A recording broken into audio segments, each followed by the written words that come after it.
Адам баласынын алгачкы жазуу, сызуу өнөрү таш беттеринде сакталып калган. Негизинен алар сүрөттөр, пиктограммалар, символдор жана аркыл белгилер. Алар эмнени туюнткан? Түрдүү божомолдор айтылып келет.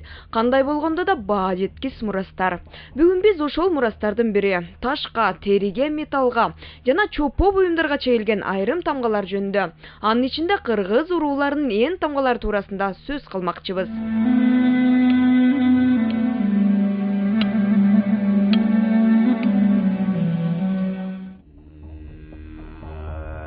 Археологтор Алтай тектүү элдердин, анын ичинен кыргыз ээн тамгаларынын пайда болушун байыркы Египет, Шумер, Майя цивилизацияларына куйрук улай биздин заманга чейинки доорлорго алып барып такашат. Алгач тамга бабаларыбыздын баштапкы дүйнө таанымына, диний ишенимдерине жараша пайда болгон. Байыркы түшүнүк боюнча тамга деген сөз биз көнгөн арип деген маанини берген эмес. Тамга жараткан деген маанини, ошондой эле анын көп ысымдарынын бири катары кабылданган.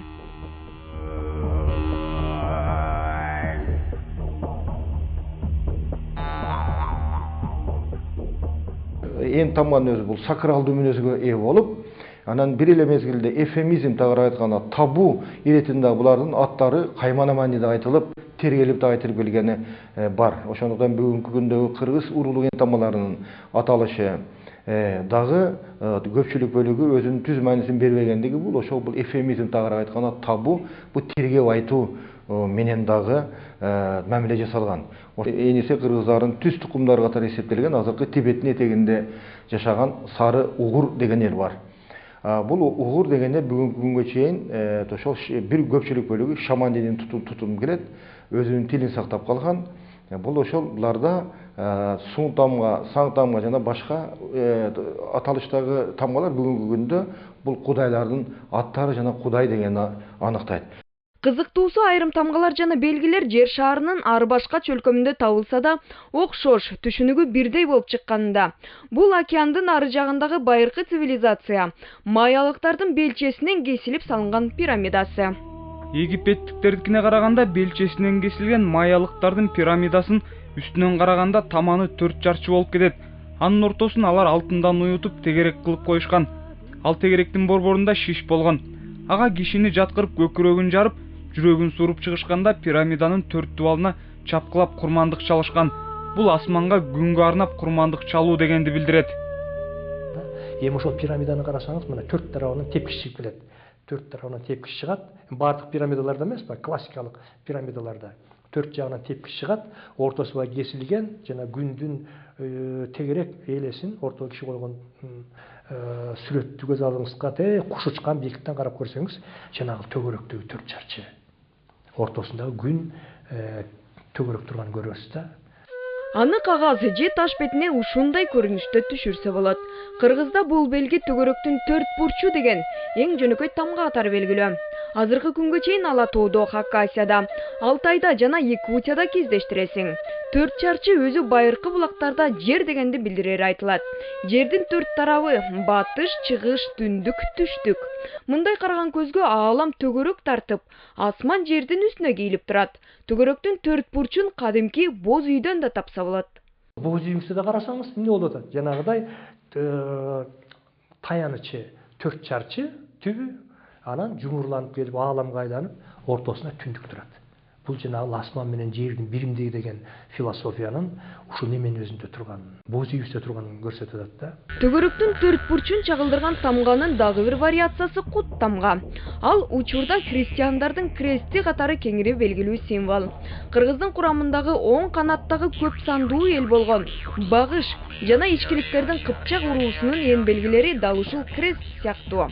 Аталыштары аркыл кут тамга, айкаш тамга, чырым жана кош тамга сыяктуу. Бул ээн тамганын баары өзү вариация болот да, түрдүү вариация болот. Мисалы ошо кыргыздын Кыпчак уруусу крести болуп атпайбызбы? Ошо кыргыздын ногойлордогу Кыпчак уруусу, башкыларда Кыпчак уруусу, казактарда Кыпчак уруусу, каракалпактарда жана кыргыздарда жана өзбектин Кыпчак уруусунун ээн тамгалары бардыгы окшош, ошол свастиканы түшүндүрөт. Ош шаарынын айланасын жашаган абдан Муңгуш деген бир калың журт бар, кыргыздын оң канатына кирген.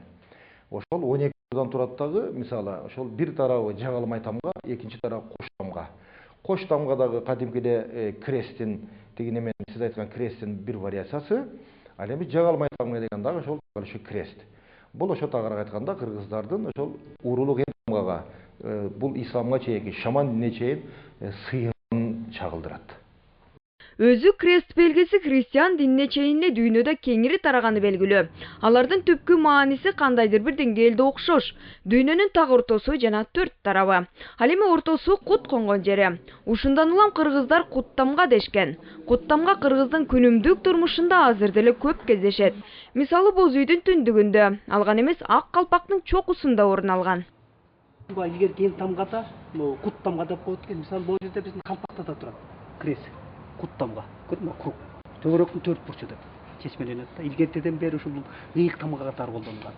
Кыргыз урууларынын эн тамгаларынын арасында баарыбызга белгилүү свастикага да окшош белгилер кездешет. Түрдүү формадагы свастикалар скиф доорунан эле белгилүү. Борбордук Азиянын тарыхый эстеликтеринде да бар. Өзү мындай белги көпчүлүк байыркы элдерде болгон. Мисалы Тибет, Индус, ошол эле шумерлерде. Гитлерде аны чыгыш элдеринен алган деген пикирлер бар.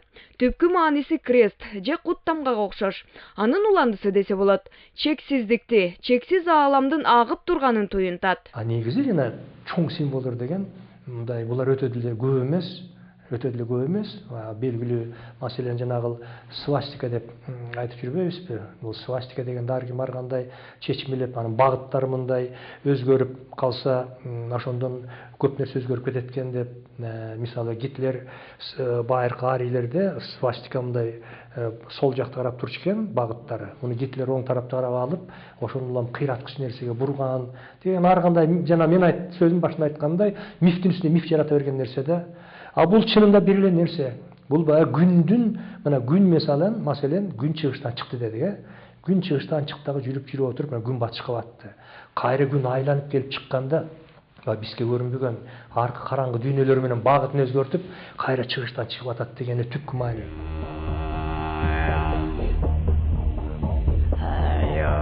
Байыркы заманда кыргыздар көпчүлүк Алтай тектүү элдер сымал теңирге ишенип жогорку колдоочуну белги менен белгилеген. Ал ар тараптуу айкаш көрүнүшүндө жараткан теңир белгиси. Мындай айкашка бери дегенде 18 000 жыл болгонун айтышат. Анында бир топ вариациялар бар. Күндүн нуру сымал, төгөрөктүн 4 бурчу тамгасынан экөө бири-бирине айкашкан кебетелүү.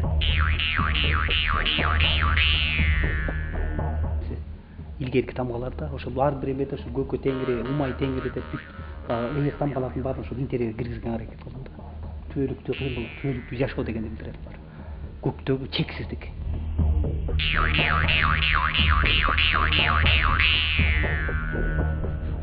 Жараткан деген маанини берген белгилердин катарына Манас тамгасын кошсо болот.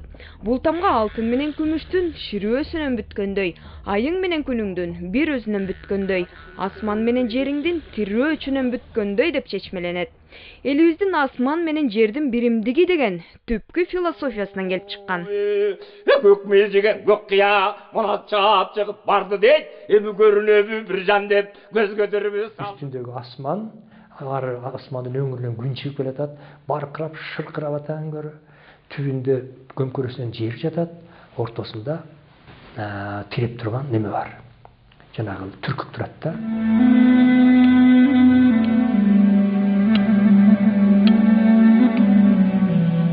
Эн тамгалар эңириде уруу тамгалары, уруу белгилери катары пайдаланып, азыркы кезге чейин ушул түшүнүгүн жогото элек.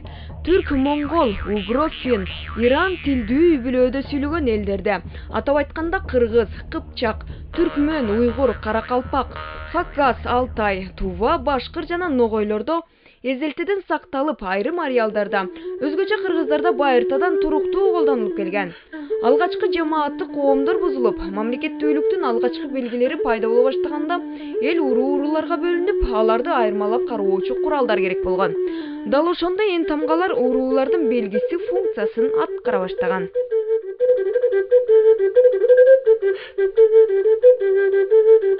Менимче бул алгачкы мамлекеттин негизделиши бирдиктүү бир мамлекеттин курамына киргенден кийин ар бир мамлекет өздөрүнүн азыркы сыяктуу эле герб, туусун, гимнин кабыл алган сыяктуу байыркы мезгилде дагы биздин бабаларыбыз өздөрүнүн символдорун ойлоп табышкан. Эн тамгаларга байланышкан уруулар бар да. Үчөк тамга дегени бар, эки тамга деген, кош тамга дегени бар, кылыч тамга, басын уруусунун курамында керки тамга деген уруунун аталышы бар. Мындан сырткары ошол эле тетеги муңгуш уруусунун жагаламай тамга, кош тамга, Кытай уруусуна төмөн тамга, жоору тамга, бу таластагы Кытай уруусунун анын бир бөлүгү Кара Кулжада турат, Кытайлардын бир бөлүгү.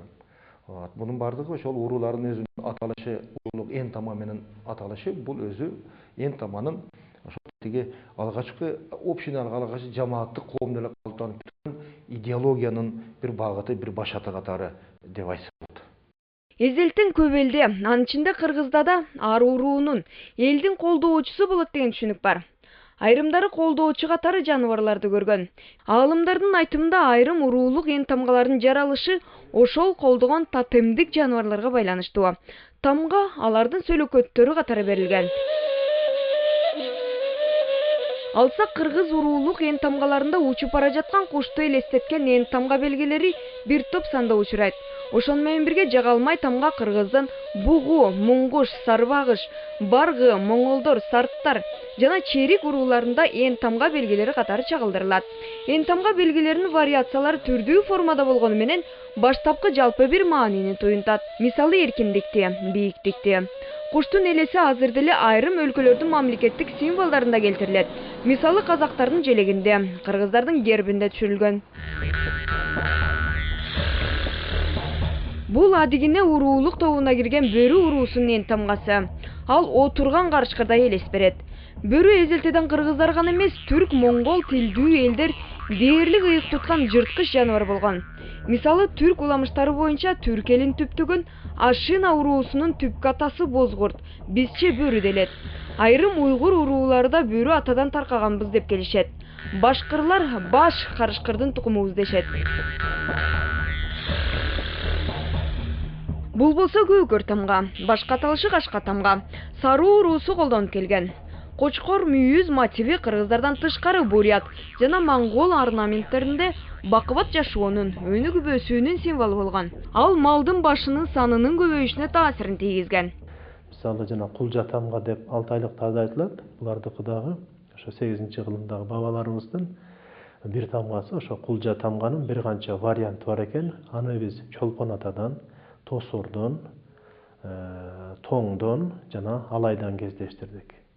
Азыр мына ошондой жазуунун тамганын дагы бир варианты Таластан чыгып атат. Таластан дагы ошол биздин орто кылымдагы 8-кылымда жашап кеткен бабаларыбыздын дагы бир 10-15 тамгасы табылып бизге белгилүү. Бул жалпы кыргыз эн тамгасы. Орто Азиядан сырткары Саян Алтай, Хакас, Тува, Монголиянын түштүк батыш, Кытайдын батыш аймактарында бул тамга аябай кенен тараган. Кызыктуусу Хакас, Тыва, башкыр элдеринин ичиндеги кыргыз аталыштары, урук, уруулардын эн тамгалары жалпы кыргыз эн тамгасы менен окшош. Демек алардын түпкүлүгү бир. Жалпысынан эн тамгалар 4 тармакта колдонулган. Биринчиси жалпы элдин жана уруулардын белгилери. Экинчи колдонулушу юридикалык документ катары. Уруулар жана башка элдер арасындагы жер ээлигин, чегара айрымдары аныкталган. Үчүнчүсү ишкана белгилери. Башка аталышы устанын мөөрү. Ууз усталар кол тамга катарда пайдаланышкан. Эн тамга чабылган ээрге, чопо идиштерге, кийим-кечелерге түшүрүлгөн. Буюмда каарылган эн тамганы карап туруп, кайсы уруунун кол өнөрчүсүнүн колунан чыкканы белгилүү болгон. Эн тамга коюлган дагы бир тармак мал чарбачылык болгон. Негизинен жылкы баш болгон ири бодомалга каарылган. Жоголуп кеткен малда кимдин ээлиги экени билинген. Байыртадан тамга колдонгон элдер ага олуттуу мамиле жасашып, аяр тутушкан. Ага кол салуу чектен чыккан чоң кылмыш катары каралган. Ошондуктан эн тамга салынган малга кол салуу өлүм жазасына тартылуу менен барабар болчу. Ар бир уруу ошол жеринде. Мисалы кетип барат, ошол жайлоодо кетип барат, ташка чегип койгондо сен ошо элден сурап эле билгенсиң. Бул Сарбагыштын жери турбайбы? Ошо малын карап, бул Сарбагыштын малы турбайбы деп. Мисалы бул жерде чоң саясат бар. Мисалы мен Катаган элинде болсом, мен элим баягы көрдүм, баягы чабылып калсам, мисалы бир элге барганда көрдүм, баягы кери символ менен сүйлөшкөн да. Мысалы мен Сарыбағышқа барсам, Сарыбағыш алып көрдім, сен маған башың деп айтпайды. Ой, сен эми менің тамғамды сен малыңа қоялы дейді. Бұл ошол сен маған баш ийдің. Сен менің еліме кірдің деген мағына. Жалпы түрк элине жазуу тутумун берген кыргыздардын эн тамгасын уруулук белги деп барктоо менен бирге аны ата бабаларыбыз ийгилик менен ар намыстын белгиси деп билишкен. Өз тамгаңды тамак үчүн сатпа. Бул макал ошол убактын принциби. Мындай бир ишеним бар. Эгер эн тамга түшүрүлгөн буюм колдонуудан чыгып калса, аны ыргытаардан же бузаардан мурда тамганы кесип же бөлүп алуусу керек. Конушко оторгондо да өз менен ала кетүүсү зарыл болгон. Кесилген же бөлүнгөн бул тамгалар ийгилик алып келет. Мындай тамга муунга папес деп сакталып, тамга буттар деп аталат. Андыктан ошол убактын эрежесине жатпаган жерлерге түшүрүлгөн эмес. Тамганы сактоочу катары тагынып алышкан.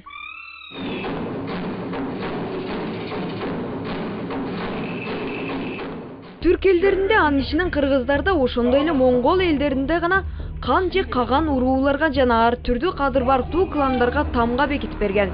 Бир катар түрк элдеринин уламыштуу атасы Огуз каган, дагы бир эпикалык башкаруучу Кун хан, андан кийин монголдордун улуу лидери Чыңгыз хан тамгаларды бөлүштүргөн. Түрк каганаттарында тамга хан кызматы болгон. Анда 1 же 3 чиновник мындай тамгаларды сактоо ишин аткарган. Ал эми Кыргызстан аймагында бүгүнкү күндө ошол Кочкордон, ошол Алайдан, ошол Актара тараптан Кыргызстандын жана башка аймактарынан дагы бүгүнкү күндө орто кылымдарга таандык, тагыраак айтканда Кыргыз каганатынын доору дейбиз бери болгондо 5-11, 13 кылымдарга таандык эн тамгалар табылып, биздин археологдор тарабынан табылып. Алар бүгүнкү күндө илимге киргизилип атат. Ал эми орто кылымдагы эстеликтерден биз байыркы мезгилдеги орто кылымдагы бабаларыбыздын уруулук тамгаларын кездештиребиз.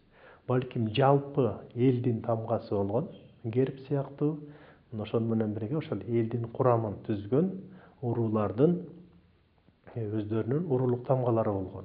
Кыргыздын эн тамга белгилеринин табылып жаткан ареалы абдан кенен.